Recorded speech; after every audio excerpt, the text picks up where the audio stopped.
అన్నదాత అన్నదాత మీ అన్నదాత చెమటోడ్చి ఆహారాన్నందించే రైతన్న అనునిత్యం నీ కండదండగా నిలిచే నేస్తం ఎవరన్నా అన్నదాత అన్నదాత మీ అన్నదాత.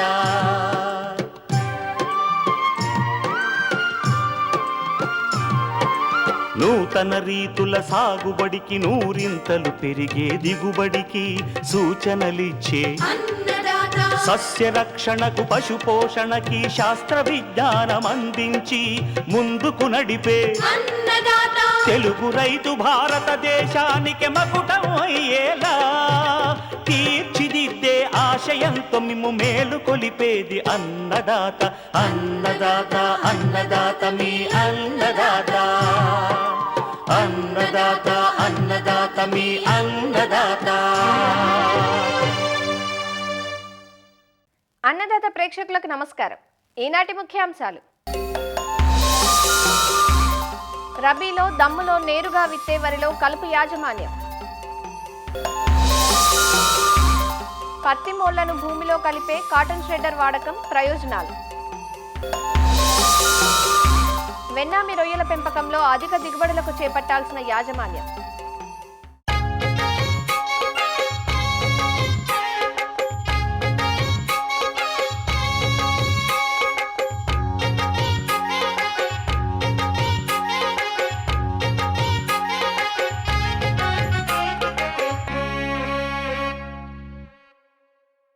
రబీ కాలంలో వరిని డిసెంబర్ 15లోగా నాటుకుంటారు. ఆలస్యమైతే నాటు పద్ధతిలో కాకుండా దమ్ములో నేరుగా విత్తుకోవడం మంచిది. కూలీల సమస్యను అధిగమించేందుకు ఇటీవలి కాలంలో రైతులు ఎక్కువగా నేరుగా వెదబెట్టే విధానాలకే మొగ్గు చూపుతున్నారు. నారుపూత, నాట్లు వంటి పనులు ఉండవు కాబట్టి ఖర్చు తగ్గడంతో పాటు సమయం కూడా కలిసి వస్తుంది. అయితే విత్తనాలను చేత్తో వెదజల్లడం కాకుండా డ్రమ్ సీడర్తో వరుసల్లో విత్తుకోవడం వల్ల కలుపు తీత సులభమవుతుంది. నిన్నటి అన్నదాతలో నాటిన వరిలో కలుపు యాజమాన్యం గురించి తెలుసుకున్నాం కదా. మరి దమ్ములో నేరుగా విత్తే వరిలో కలుపు యాజమాన్యం గురించి రాజేంద్ర నగర్లోని ప్రొఫెసర్ జయశంకర్ తెలంగాణ రాష్ట్ర వ్యవసాయ విశ్వవిద్యాలయం అఖిల భారత సమన్వయ కలుపు యాజమాన్య విభాగం ప్రధాన శాస్త్రవేత్త డాక్టర్ భీమిరెడ్డి పద్మజ నుంచి తెలుసుకుందాం.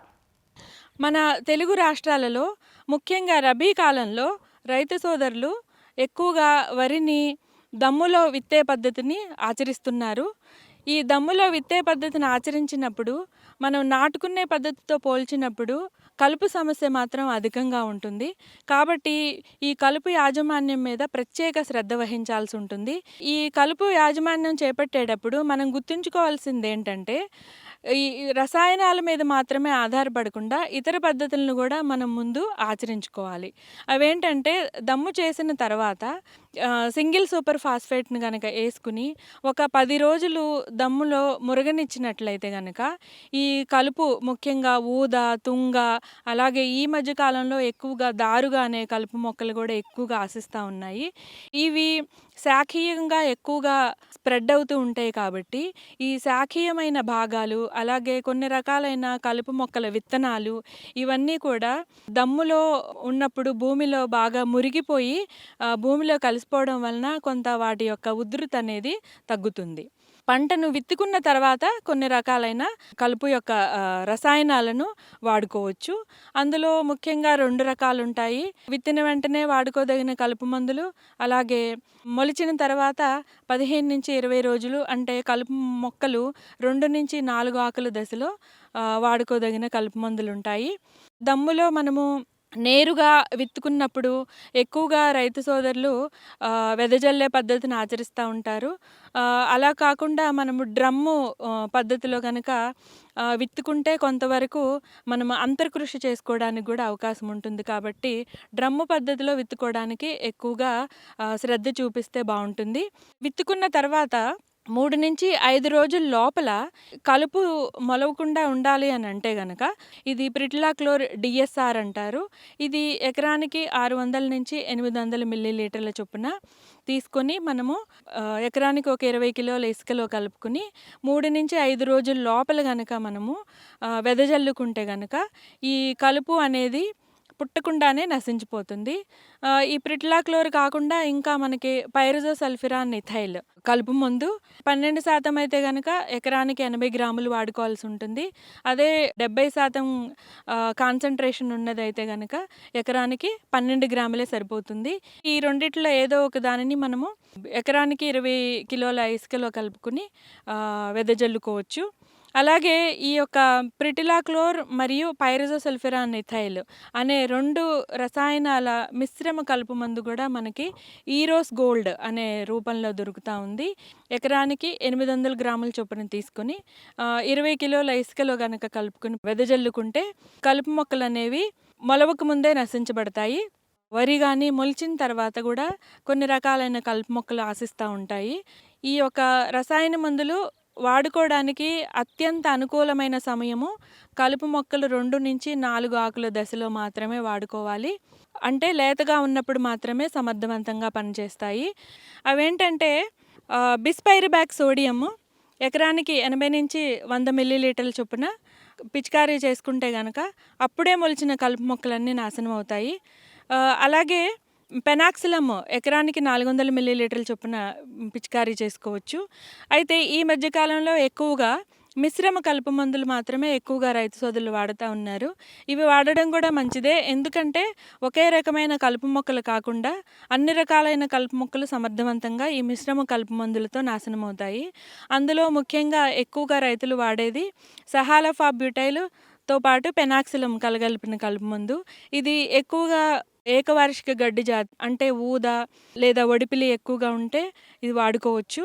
అది ఎకరానికి 800 మిల్లీలీటర్లు లేదా ట్రయాఫోమోన్ ఇథాక్సీ సల్ఫిరాన్ 2 కలిపిన మిశ్రమ కలుపు మందు కౌన్సిల్ యాక్టివ్ ఎకరానికి 90 గ్రాములు లేదా మెట్సల్ఫిరాన్ మిథైల్తో పాటు క్లోర్మిరాన్ ఇథైల్ ఇది ఆల్మిక్స్ ఎకరానికి 8 గ్రాములు. ఈ ఆల్మిక్స్తో పాటు బిస్పైరిబాక్ సోడియం కలగలిపిన కలుపు మందు కూడా అంటే 3 కలిపిన కలుపు మందు ఎకెట్స్ రూపంలో కూడా దొరుకుతుంది. ఇది కూడా వాడుకోవచ్చు. 20 రోజుల తర్వాత కూడా అంటే 30 రోజుల వరకు కూడా వాడుకోదగిన కలుపు మందులు కూడా వాడుకోవచ్చు. అవేంటంటే ఫ్లోర్ఫైరాక్సిఫెన్ బెంజైల్తో పాటు సహాలఫాబ్యూటైల్ నోవిలెక్ట్ లేదా ఫ్లోర్ఫైరాక్సిఫెన్ బెంజైల్తో పాటు పెనాక్సిలమ్ ఇది నోవిక్సిడ్ ఏదో ఒక కలుపు మందును ఎకరానికి 450 నుంచి 500 మిల్లీలీటర్ల చొప్పున కలుపుకుని వాడుకోవచ్చు. నోవిలెక్ట్ అయితే కనుక ఏకవార్షిక గడ్డి జాతికి సమర్థవంతంగా పనిచేస్తుంది. అదే నోవిక్సిడ్ అయితే కనుక ఈ తుంగజాతి కలుపు మీద సమర్థవంతంగా పనిచేస్తుంది.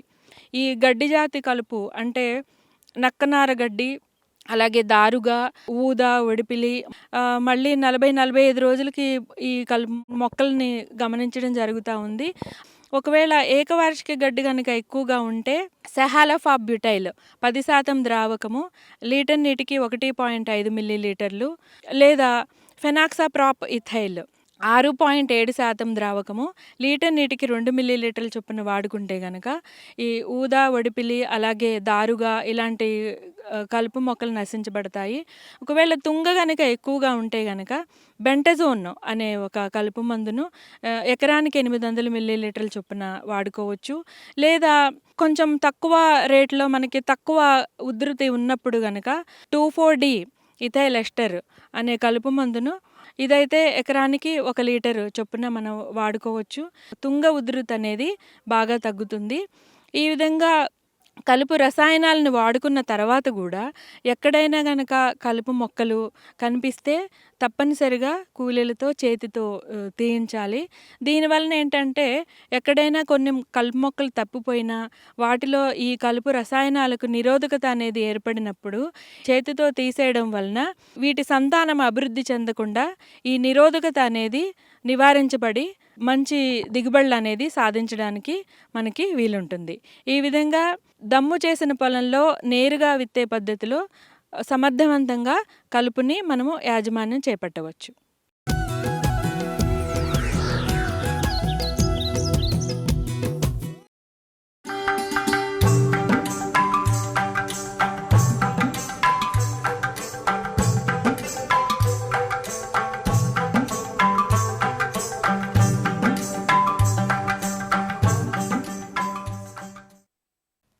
ఆక్వా సాగులో ఒక సునామీలా వచ్చింది వెన్నామి రొయ్యల పెంపకం.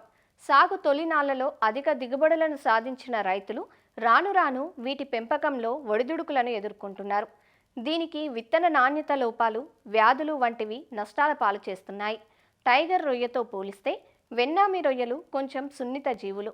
నీటిలో వచ్చే మార్పులు, వాతావరణ ఒడిదుడుకులు, మేత మార్పులు ఇవన్నీ పెంపకం మీద ప్రత్యక్ష, పరోక్ష ప్రభావాన్ని చూపుతాయి. ఈ సవాళ్లను అధిగమిస్తూ వెన్నామి రొయ్యల పెంపకంలో అధిక దిగుబడులు సాధించాలంటే చెరువు తయారీ మొదలు పెంపకంలో ప్రతి దశలోనూ శాస్త్రీయ యాజమాన్య పద్ధతులను తప్పనిసరిగా చేపట్టాల్సి ఉంటుంది. ఆ వివరాలు మనకందిస్తున్నారు ఆచార్య ఎన్జీ రంగా వ్యవసాయ విశ్వవిద్యాలయం, పశ్చిమ గోదావరి జిల్లా ఉండి కృషి విజ్ఞాన కేంద్రం శాస్త్రవేత్త డాక్టర్ శ్రీనివాసరావు. మన ప్రాంతాల్లో ఎక్కువగా కూడా మనం ఈ రొయ్యల చెరువులు ఎక్కువగా చేస్తుంటాం. అందులో కూడా మనం ఏంటంటే ఈ వెన్నామి రొయ్యలు ఎక్కువగా పెంచుతుంటాం. అయితే ఏంటంటే ఈ మధ్యకాలంలో మనం చాలా వరకు చూసింది ఏంటంటే ఈ వెన్నామి రొయ్యల్లో కూడా మనకి ఎక్కువ వ్యాధులు అనేది రావడం జరుగుతుంది. ఇంకా వ్యాధులు రాకుండా మనం ఏంటంటే ఏం చేయాలి ఏంటి కానీ ఆలోచించినట్లయితే మనం చెరువు తయారు చేసుకున్నప్పటి నుంచే మనం జాగ్రత్త అనేది వహించాలి. ముఖ్యంగా మనం ఈ రొయ్యల చెరువు ఎప్పుడైతే మన పంట పూర్తి అయిపోయిందో, పూర్తిగా పట్టుబడి అయిపోయిన తర్వాత మన నీళ్ళంతా కూడా బయటికి తోడేసి పూర్తిగా ఎండగట్టాలి. పంటకి కూడా కనీసం ఒక 15 రోజులు వ్యవధి అనేది వదిలేయాలి. ఆ సాయిల్లోనే మనం ఎప్పుడైతే మనం పంట వాటర్ తోడేస్తానో బయటికి, ఆ టైంలోనే నీళ్ళు ఉన్నప్పుడే మనం బ్లీచింగ్ పౌడర్ అనేది ఎకరానికి ఇంచుమించు 50 కేజీల దాకా వేసి మొత్తం బాటం అంతా కూడా బాగా తడిసేటట్టు చూసుకుని ఆ తర్వాత నీళ్ళంతా బయటికి తీసేసింది.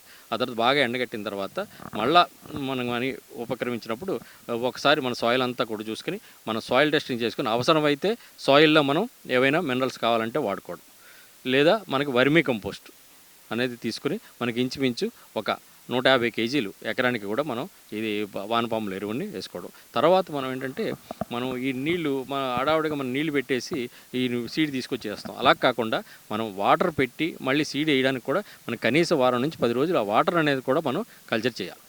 నీళ్ళు పెట్టుకునేటప్పుడు కూడా మనం ఎక్కడి నుంచి అయితే నీళ్ళు బోర్ వాటర్ కానీ ఇంకో వాటర్ కానీ చేసుకుంటే ముందు ఆ నీటిని ముందు పరీక్ష చేయించుకుని అందులో ఏ విధంగా చూసుకోవాలి. తర్వాత ఆ నీటిని మనం ఈ చెరువులో పెట్టుకునేటప్పుడు దాన్ని ఇంచుమించు 3 రకాలుగా వడగట్టి పెట్టుకోవాలి. దానికంటే ఒక 80 మెష్ స్క్రీన్ వరకు కూడా బాగా స్క్రీనింగ్ చేసి ఆ వాటర్ని మనం పెట్టుకోవాలి. వాటర్ వేసిన తర్వాత ఒక 2 డేస్ దాన్ని వదిలేసి ఆ తర్వాత ఆ నీటిలో మనం ఏం చేయాలంటే ఈ ప్రీబయోటిక్ మీడియా అంటాం.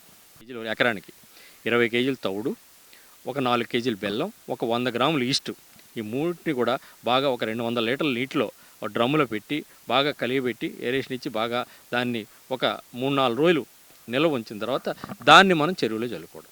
జల్లిన 2 రోజులు అలా ఉంచేసి దాని తర్వాత మనం ఏంటంటే ప్రోబయోటిక్, మనం ఏదైతే వాటర్లో వాడాలనుకుంటున్నాం ప్రోబయోటిక్ మంచి కంపెనీది ఏదైనా తీసుకొని మనం ఆ ప్రోబయోటిక్ని మనం వాటర్లో ఒక 1/2 కేజీ నుంచి కేజీ వరకు మనకి వేస్తుంటాం. వాడిన తర్వాత ఒక 2 రోజులు ఉంచేసి ఆ తర్వాత మనకి ఆ నీటిలో మనకి మినరల్స్ వాడాల్సి వస్తాయి. అంటే మనకి ఏంటంటే వెన్నమిలో మనకి ఎక్కువగా ఈ కాల్షియం, మెగ్నీషియం, పొటాషు వీటిని ఎక్కువగా చూస్తున్నాం కదా. వీటిలో ఏమైనా తేడా ఉంటే వాటిని కూడా మనం అందులో వాడడం.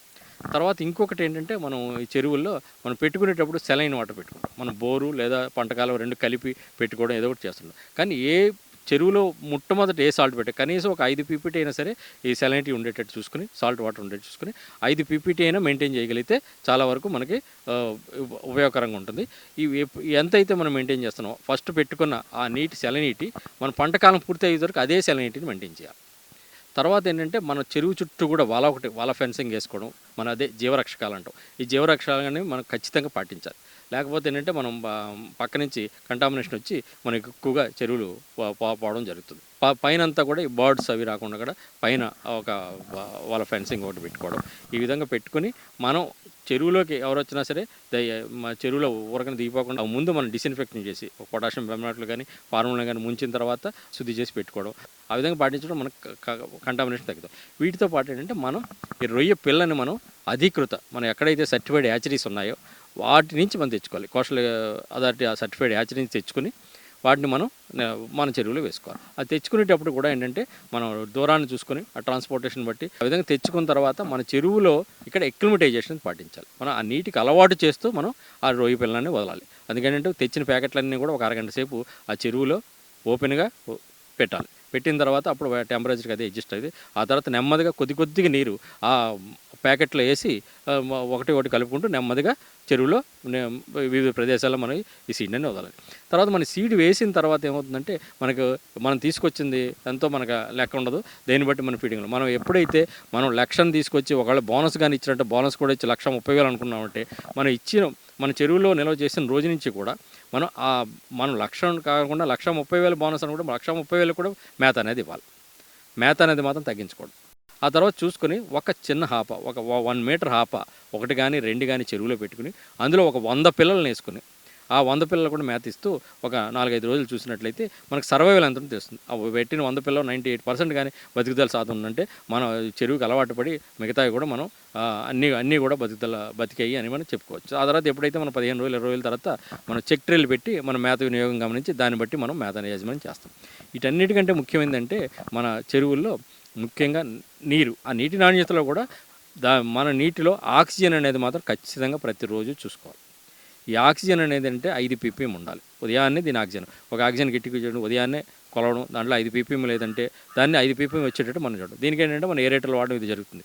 అందుకేంటంటే ఫస్ట్లో ఏంటంటే ఏరేటర్లను రాత్రిపూట ఒక 4-5 గంటలు వేయడం, కొన్ని రోజులు అయిన తర్వాత దాన్ని ఇంకా అవర్స్ పెంచుకోవడం, ఆ విధంగా చేసుకుంటూ మనకు పట్టుబడి వరకు కూడా మనం ఆక్సిజన్ అనేది సమస్య రాకుండా ఎప్పుడు కూడా చెరువులో కనీసం 4 నుంచి 5 ppm ఆక్సిజన్ అనేది చెరువులో ఉండేటట్టు చూసుకోవాలి. జాగ్రత్తగా యాజమాన్యం చేసినట్లయితే చాలా వరకు మనకి రొయ్యల గచ్చులు ఒత్తిడిని రాకుండా మన వ్యాధులు రాకుండా కూడా మనం అనేది మంచి దిగుబడి అనేది సాధించవచ్చు.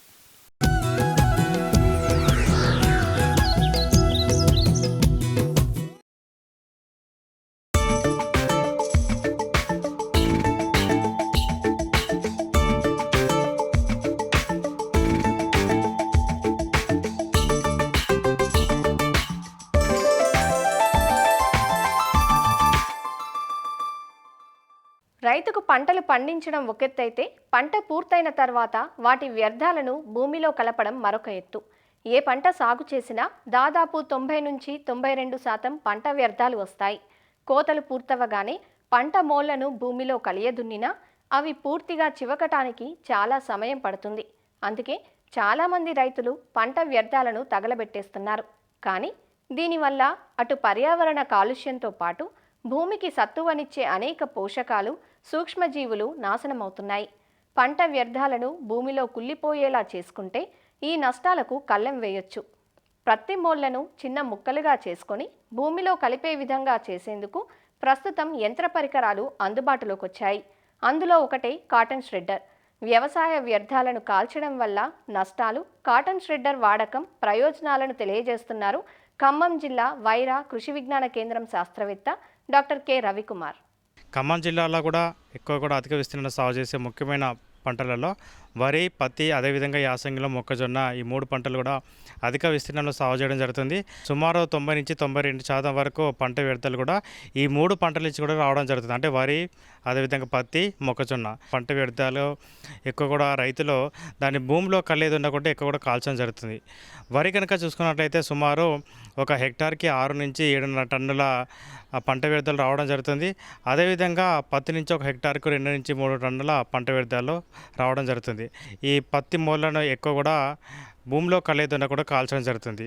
ఈ పత్తి మోళ్ళని కాల్చడం వల్ల మనకు ఈ కార్బన్ మోనాక్సైడ్, కార్బన్ డైఆక్సైడ్, అదేవిధంగా సల్ఫర్ డైఆక్సైడ్, బూడిద, సో ఇట్లాంటి రకరకాల ఇవన్నీ కూడా విషవాయువులు, అదేవిధంగా ఈ బూడిద అంతా కూడా మన వాతావరణంలోకి వెళ్ళిపోయి తద్వారా కూడా వాతావరణాన్ని మొత్తం కూడా కలుషితం చేస్తుంది. ఇలాంటి హానికరమైన వాయువులు రిలీజ్ అయినప్పుడు లంగ్స్ కూడా చాలా రకాల ఇన్ఫెక్షన్స్ రావడం, వాతావరణ సమతుల్యం దెబ్బతినడం చేస్తుంది. ఎప్పుడైతే కనుక వాతావరణ సమతుల్యం దెబ్బతిన్నప్పుడు ముఖ్యంగా మనకు ఉష్ణోగ్రతలు పెరిగిపోవడం, సకాలంలో వర్షాలు పడకపోవడం, పంట దిగుబడి మీద కూడా మనకు ప్రభావం చూపే అవకాశం ఉంటుంది. అదేవిధంగా ఈ మోళ్ళని కాల్చినప్పుడు ఈ భూమి యొక్క ఉష్ణోగ్రత కూడా పెరిగిపోవడం జరుగుతుంది. తద్వారా కూడా భూమి కూడా ఎలాంటి సారవంతం కోల్పోయి తద్వారా అలాంటి భూమిలో రాబోయే రోజుల్లో మనకు సమస్యాత్మక భూముల్లాగా ఏర్పడే అవకాశం ఉంటుంది. ఒక హెక్టార్కి సుమారుగా 2 టన్నుల పత్తి మోళ్ళు అంటే పత్తి నుంచి మన వ్యర్థాలు రావడం జరుగుతుంది. ఎప్పుడైతే కనుక మనం ఈ కాల్చడం వల్ల ఒక ఈ 2 టన్నుల ఇది మన పత్తి నుంచి సుమారు 12.4 నుంచి 20 కిలోల నత్రజని, అదేవిధంగా 1.6 కిలోల భాస్వరము, అదేవిధంగా 12 నుంచి 13 కిలోల పొటాష్ ఇవన్నీ కూడా మనకు భూమిలో మనకు రాకుండా మొత్తం కూడా వేస్ట్ అయ్యే అవకాశం ఉంటుంది. ముఖ్యంగా భూమి పైపొరంలో ఎక్కువ కూడా ఈ సేంద్రియ కార్బన్ ఆర్గానిక్ కంటెంట్ ఎక్కువ కూడా ఉంటుంది. ఎప్పుడైతే మనం కాల్చినప్పుడు ఆ సేంద్రియ కార్బన్ అంతా కూడా మనకు వాతావరణంలోకి కూడా మొత్తం కూడా వేస్టేజ్ అవుతుంది. ఎప్పుడైతే కనుక భూమిలో కనుక సరైన సేంద్రియ కార్బన్ 0.5% కంటే తక్కువ ఉన్నట్లయితే అలాంటి భూములు కూడా రాబోయే రోజుల్లో చౌడు భూముల్లాగా లేకపోతే సమస్యాత్మక భూములుగా లాగా మారే అవకాశం ఉంటుంది. కాబట్టి దయచేసి పత్తి మూలను కూడా కాల్చకుండా రోటావేటర్ కానీ లేకపోతే మనకి కాటన్ స్టెడ్డర్ ద్వారా మనము పంట మూలని కాల్చకుండా మనం ఒక ఈజీగా కూడా కలేదు వండుకోవచ్చు. ఈ షెడ్డర్ వల్ల కనుక మన ఉపయోగాలు చూసుకున్నట్లయితే మనకు కావాల్సింది ఒక 55 HP ట్రాక్టర్ కావాలి. ఈ 55 HP ట్రాక్టర్ కనుక దానికైనా మనకు అమర్చుకొని ఈ షెడ్డర్ తోటి కనుక మనము పత్తి మూలను కనుక చూసుకున్నట్లయితే మొత్తం కూడా చిన్న చిన్న మొత్తం ముక్కల్లాగా మారిపోవడం జరుగుతుంది. ఆ ముక్కలన్నీ కూడా మొత్తం కూడా భూమిలోకి వెళ్ళిపోవడం జరుగుతుంది. తద్వారా కూడా మనకు నత్రజని, భాస్వరం, పొటాషియం అన్నీ కూడా మనకు రావడం జరుగుతుంది. అదేవిధంగా మనకు ఎలాంటి వాతావరణ కాలుష్యం కూడా ఏర్పడదు. అదేవిధంగా దయచేసి పత్తి మూలను కూడా కాల్చకుండా ఈ షెడ్డర్ తోటి మనము భూమిలో కలయి దున్నుకున్నట్లయితే మనకు భూసారం పెరగడం జరుగుతుంది.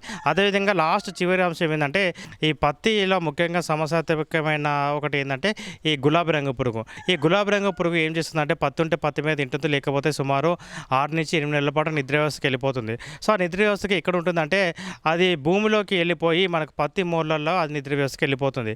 అయితే ఎప్పుడైతే కనుక మనకు ఒకసారి కాల్చినప్పుడు కానీ లేకపోతే ఒకసారి మనకు సరిగ్గా కలేదు ఉన్నప్పుడు కానీ ఎప్పుడైనా అయినప్పుడు కూడా ఆ గులాబీ రంగు పురుగు ఇంకా మనకు భూమిలోకి ఉండిపోయే అవకాశం ఉంటుంది. కాబట్టి పత్తి మూల చాలా వరకు కూడా మనకు డిసెంబర్, జనవరి తర్వాత కూడా పత్తి తీతలు తీయడం జరుగుతుంది. తీసిన తర్వాత కూడా మళ్ళీ నెక్స్ట్ పత్తి వేసుకునే వరకు కూడా ఆ పత్తి మూలను అట్లనే పెంచడం జరుగుతుంది.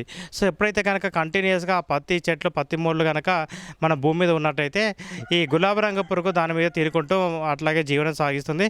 తర్వాత దానికి రోగనిరోధక శక్తి పెరిగే అవకాశం ఉంటుంది. కాబట్టి మనము సులువుగా ఈ షెడ్డర్ తోటి కనుక మనకు భూమిలో కనుక కలయిదున్నట్లయితే ఆ పత్తి మూలలో ఉన్న గులాబీ రంగు నిద్ర వ్యవస్థలో ఉండే ఇవన్నీ కూడా చనిపోయి తద్వారా కూడా మనకు ఎప్పుడైతే ఆ కలే దున్నినప్పుడు ముఖ్యంగా మనకు పక్షులు కానీ లేక రకరకాల కొంగలు ఇవన్నీ కూడా రావడం జరుగుతుంది.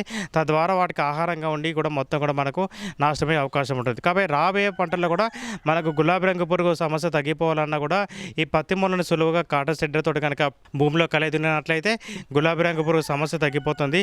అంతా కూడా మనకు భూమి కూడా మంచి సారవంతంగా కూడా మంచిగా కూడా ఆరోగ్యంగా ఉంటుంది. కాబట్టి రైతులందరూ కూడా ఇది పాటించాల్సిందిగా మీ అందరూ కూడా కోరడం జరుగుతుంది. ఆ పంట వ్యర్థాన్ని కాల్చడం మనం కనుక చూసుకున్నట్లయితే ఎక్కువ కూడా మన బీటీ పత్తిలో మనకు సుమారుగా 1100 హైబ్రిడ్స్ ఉన్నాయి. ఈ 1100 హైబ్రిడ్స్ కూడా వివిధ ప్రాంతాల బట్టి కూడా మనకు వివిధ టైంలో పూత కాతకు రావడం జరుగుతుంది. ఈ స్వల్పకాలిక రకాలను కనుక మనం ఎన్నుకున్నట్లయితే తద్వారా రెండవ పంట మనకి వేసుకోవడానికి చాలా వరకు కూడా సమయం ఉంటుంది. అయితే మనం ఎప్పుడైతే కనుక దీర్ఘకాలిక రకాలు కనుక వేసుకున్నట్లయితే పంటకి మనకు సమయం తక్కువ ఉండడం వల్ల కూడా రైతులు తొందరగా మనకి పంట వ్యర్థాన్ని నాశనం చేయాలంటే సరైన అవగాహన లేకపోవడం కానీ లేకపోతే వాళ్ళకి అందుబాటులో ఈ షెడ్డర్ లేకపోవడం కానీ సో ఇట్లాంటి రకరకాల కారణాలతో కూడా ఎక్కువ కూడా కాల్చడానికి మొగ్గు చూపుతున్నారు. కాబట్టి మనకు అనువుగా తొందరగా పూత కాతకు వచ్చే స్వల్పకాలిక రకాలు వేసుకోవాలి. వేసుకున్న తర్వాత మనకు ఈ పత్తి మూలలో షెడ్డర్ తోటి కనుక వేసుకున్నట్లయితే మనకు భూమిలో కలయి దున్నడం ఈజీగా అవుతుంది. రెండవ పంట కూడా మనకు సమయానుకూలంగా ఎలాంటి ఆలస్యం లేకుండా కూడా వేసుకుంటుంది. ఎక్కువ మంది కూడా మనకు కాల్చడం అనేది కూడా సులువుగా అయిపోయే పని అనుకుంటారు. బట్ ఆ సులువుగా అవుతుంది కానీ దాంతో ఎన్నో రకాల మనకు దుష్పరిణామాలు ఉన్నాయి. కాబట్టి సులువుగా కాకుండా మనకి ఏదైతే మేలు చేస్తుందో అదే మనకు కూడా పాటించాలి. ఈ పత్తిలో నార్మల్గా 40x42 అంటే సాధారణ పత్తి సాగు కాకుండా అధిక సాంద్రత పద్ధతిలో పత్తి సాగు, అదేవిధంగా మనకు దగ్గరగా సాగు చేయడం వల్ల కూడా అంటే 36x6 అంగుళాలు కానీ 36x12 అంగుళాలు కనుక వేసుకున్నట్లయితే మనకు పంట యొక్క విత్తనాన్ని 2 నుంచి 4 నుంచి 5 ప్యాకెట్ల వరకు వేసుకొని తద్వారా మనం ఏదైతే అనుకుంటున్నామో ఆ 10 నుంచి 15 క్వింటాల దిగుబడి అంతా కూడా మనకు ఒకేసారి రావడానికి ఆస్కారం ఉంటుంది. అదేవిధంగా రాబోయే రోజుల్లో కూడా మనకు పత్తిని ఏ విధంగా అయితే మన వరిని ఒకేసారి కోస్తున్నామో పత్తి కూడా ఒకేసారి కోయడానికి కూడా ఆస్కారం ఉంటుంది. కాబట్టి మనం 3 నుంచి 4 తీతల వరకు వెయిట్ చేయాల్సిన అవసరం లేదు.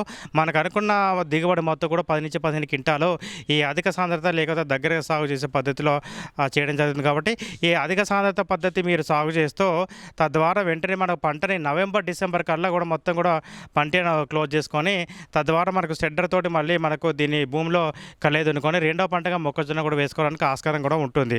ఎలాంటి కూలీల సహాయం లేకుండానే మనకు స్టబుల్స్ని మేనేజ్మెంట్ చేసుకోవచ్చు.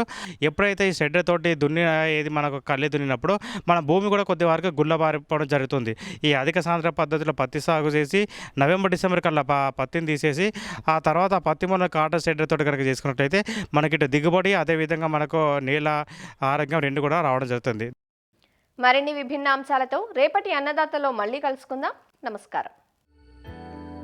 అన్నదాతలు తమ సందేహాలు సమస్యలను 1800-425-4085 టోల్ ఫ్రీ నెంబర్లో ఉదయం 10 గంటల నుంచి 11 గంటల మధ్య పని దినాలలో సంప్రదించగలరు.